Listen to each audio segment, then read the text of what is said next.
नमस्कार, KP news 24/7 में आपका स्वागत है। मैं हूं आयुषी विजयवर्गीय आपके साथ। तो चलिए खबरों के सफर की शुरुआत करते हैं और सबसे पहले एक नजर हेडलाइंस पर।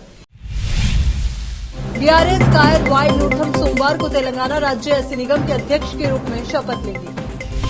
23 सितंबर को होगी एक देश एक चुनाव कमेटी की पहली बैठक। मध्य प्रदेश में बारिश का कहर, इंदौर में घरों और दुकानों में घुसा पानी। बिहार में गरजे अमित शाह, लालू हुए एक्टिव तो नीतीश हो गए इनएक्टिव। आरएसएस के मनमोहन वैद्य बोले, कई सालों तक अनुसूचित जाति और जनजाति के लोगों को रखा शिक्षा, सम्मान और सुविधाओं से दूर।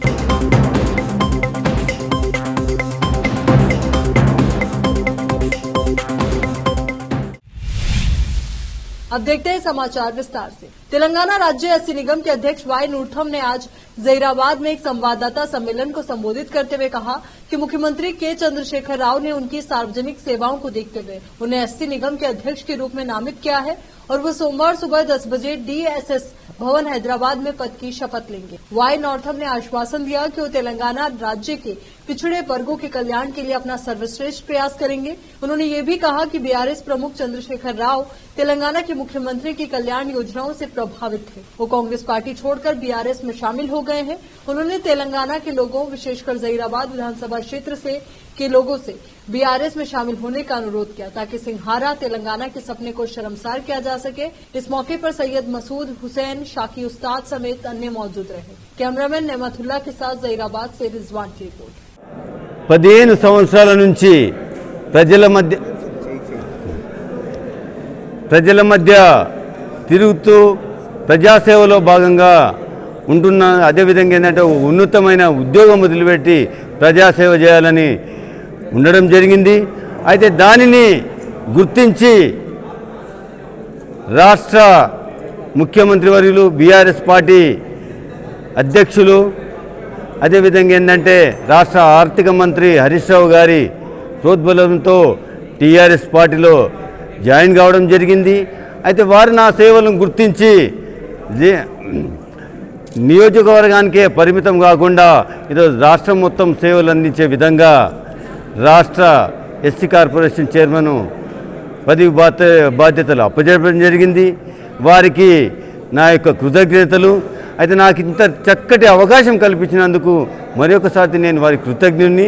అదేవిధంగా రేపు 18వ తారీఖు ఉదయం 10 గంటలకు ఈ కార్పొరేషన్ చైర్మన్ పదవి బాధ్యతలు చేపట్టడం జరుగుతుంది. కాబట్టి ఏంటంటే నియోజకవర్గంలో ఉన్నవారు కాకేంటంటే ఈ పోస్ట్ రాష్ట్రానికి మొత్తం సంబంధించింది కాబట్టి రాష్ట్రంలో ఉన్న ప్రజలందరూ కూడా హాజరై సేవలు అందించే విధంగా నన్ను ఆశీర్వదించాలని చెప్పేసి అందరికీ కోరడం జరుగుతుంది.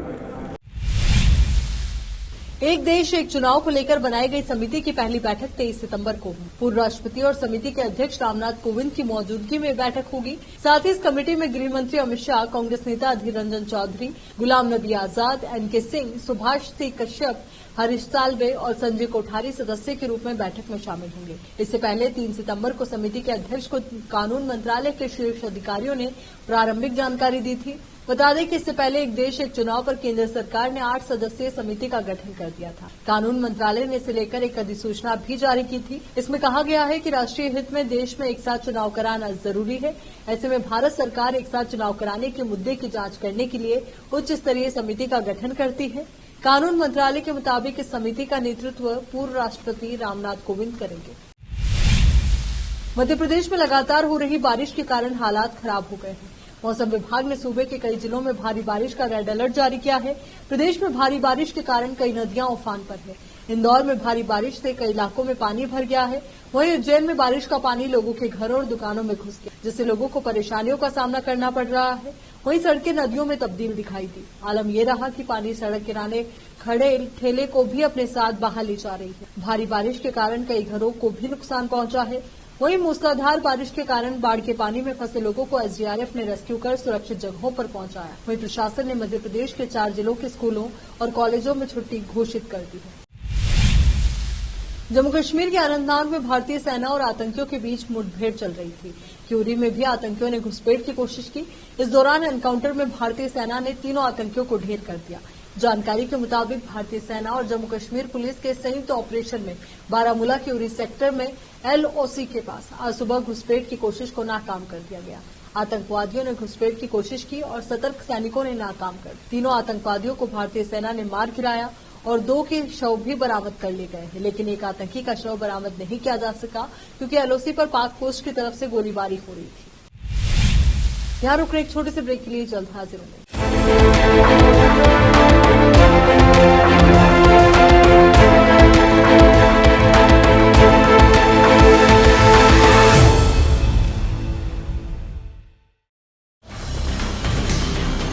हिंदुस्तान के हर कोने में हम हैं मौजूद। 24 घंटे हालात पर गहरी नजर, खबरों से जुड़े चुपते सवालात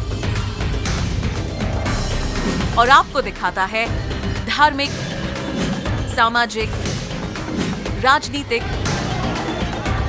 लोकल और इंटरनेशनल न्यूज की सबसे बेहतर कवरेज जो आपको रखती है हर पल बाखबर। देश और दुनिया भर की खबर के लिए देखते रहें KP News 24/7।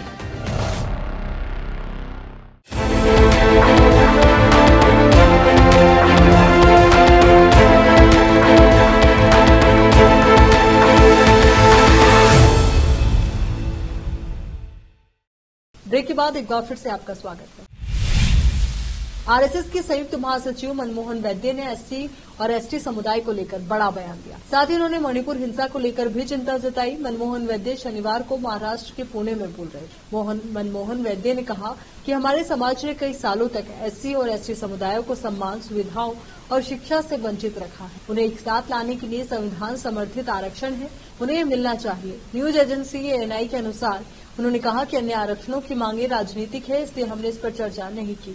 महाराष्ट्र के पुणे में गुरुवार से राष्ट्रीय स्वयंसेवक संघ की समन्वय समिति की 3 दिवसीय बैठक शुरू हुई थी, जिसमें संघ से जुड़े संगठनों के प्रतिनिधियों ने भाग लिया। इस दौरान मौजूदा सामाजिक व राष्ट्रीय परिदृश्य, राष्ट्रीय सुरक्षा, शिक्षा, राष्ट्र सेवा, अर्थव्यवस्था और सामाजिक सद्भाव बनाए रखने जैसे मुद्दों पर चर्चा की गई। RSS के संयुक्त महासचिव ने मणिपुर हिंसा को लेकर भी प्रतिक्रिया दी। उन्होंने कहा कि मणिपुर में स्थिति चिंताजनक है। हमारे कार्यकर्ताओं ने हमें इसके बारे में सूचित किया है, लेकिन मुख्य रूप से निर्णय सरकार को लेना है। मेतई और कुकी समुदायों के बीच संघर्ष है। हमारे स्वयंसेवकों दोनों समुदाय के लोगों के संपर्क में है। गौरतलब है कि मणिपुर में 3 मई को हिंसा शुरू हुई थी। न्यूज एजेंसी PTI के अनुसार पुलिस ने बताया कि हिंसा में अब तक 175 लोगों की मौत हो चुकी है, जबकि 1108 लोग घायल हुए हैं और 32 लोग लापता हैं। हिंसा अनुसूचित जनजाति का दर्जा देने के मेतई समुदाय की मांग के विरोध में जनजातीय एकजुटता मार्च के आयोजन के बाद भड़की।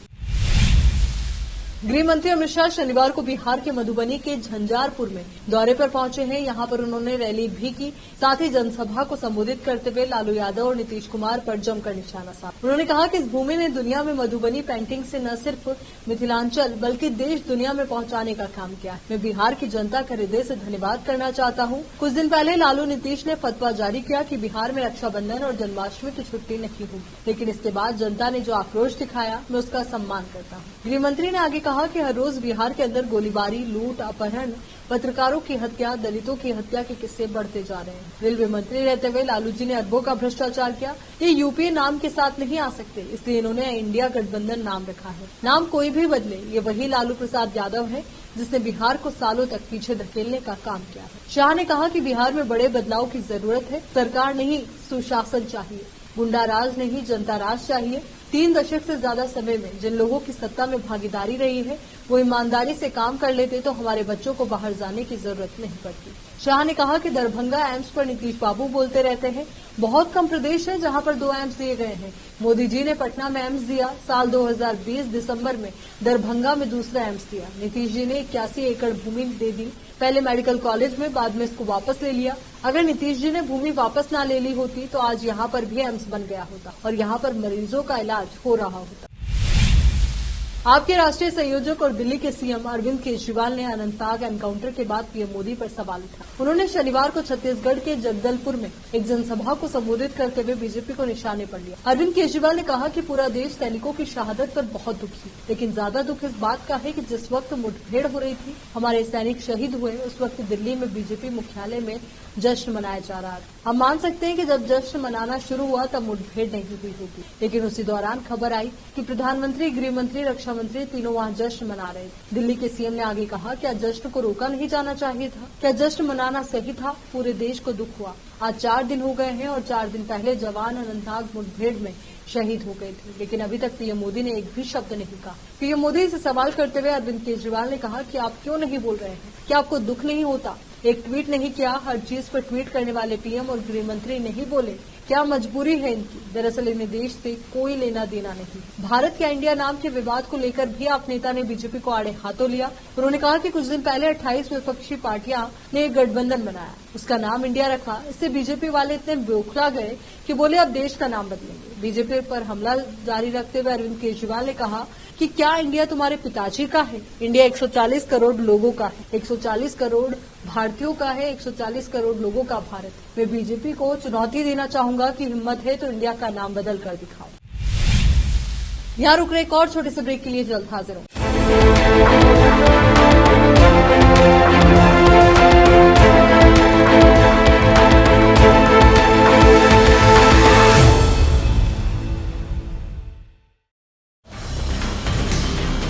हिंदुस्तान के हर कोने में हम हैं मौजूद। 24 घंटे हालात पर गहरी नजर, खबरों से जुड़े चुपते सवालात और आपको दिखाता है धार्मिक, सामाजिक, राजनीतिक, लोकल और इंटरनेशनल न्यूज की सबसे बेहतर कवरेज, जो आपको रखती है हर पल बाखबर। देश और दुनिया भर की खबर के लिए देखते रहें केपी न्यूज 24/7।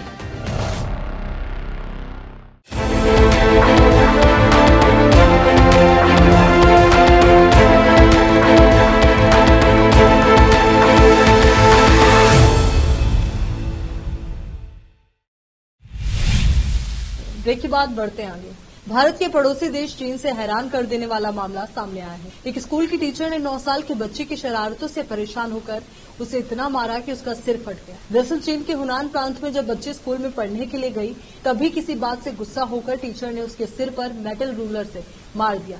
मेटल रूलर लगने की वजह से बच्ची का सिर फट गया। अभी बच्ची गंभीर हालत में आईसीयू में भर्ती है।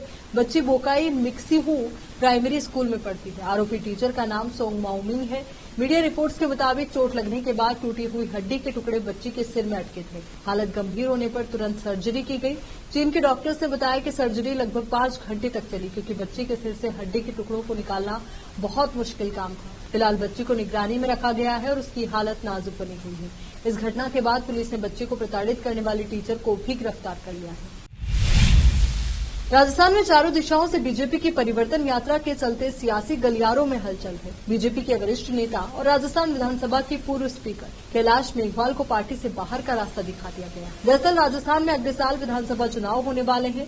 इसी बीच पार्टी के नेताओं में ही मतभेद की खबरें सामने आ रही है। राज्य में बीजेपी की परिवर्तन यात्रा को हरी झंडी दिखाने के बाद वसुंधरा राजे कहीं दिखाई नहीं दे रही, तो वहीं अब कैलाश मेघवाल पर भी अपने बगावती तेवर के लिए गाज गिरी। कैलाश मेघवाल ने एक सभा में अपनी ही पार्टी के कानून मंत्री अर्जुन राम मेघवाल पर भ्रष्टाचार के आरोप लगाए थे। उन्होंने कहा था कि पीएम को चिट्ठी लिखकर कहूंगा कि कानून मंत्री भ्रष्टाचार से बचने के लिए सिर्फ राजनीति में आए हैं। हालांकि अर्जुन ने बाद में कहा था कि टिकट कटने की वजह से कैलाश वो ऐसी बातें कर रहे हैं। कैलाश मेघवाल के इस बयान के बाद बीजेपी एक्शन मोड में आई और उनके खिलाफ नोटिस जारी किया। इसके बाद बीते 13 सितंबर को कैलाश को पार्टी से निकाल दिया गया।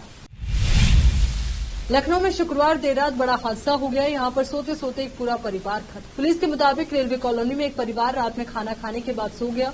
रात करीब 4 बजे के बीच जर्जर मकान की छत गिर गई और सभी 5 लोग उस मलबे में दब गए। इस हादसे के बारे में लोगों को शनिवार सुबह 6 से 7 बजे के करीब पता चला।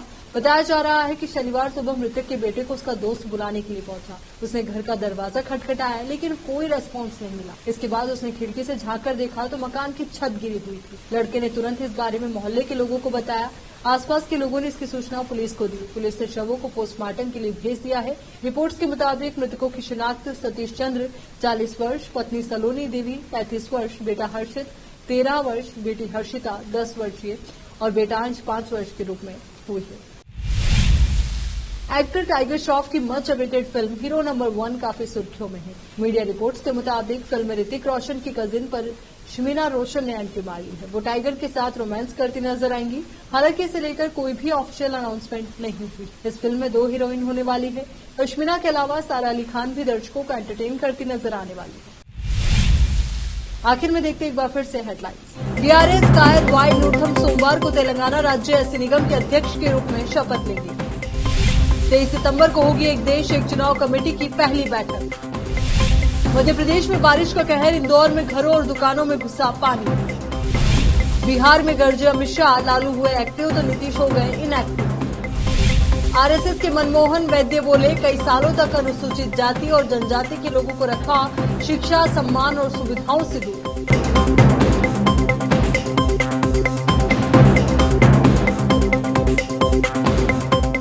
केपी न्यूज के इस बुलेटिन में फिलहाल के लिए इतना ही। देश और दुनिया से जुड़ी तमाम ताजा खबरों के लिए आप बने रहिए केपी न्यूज 24/7 के साथ। धन्यवाद।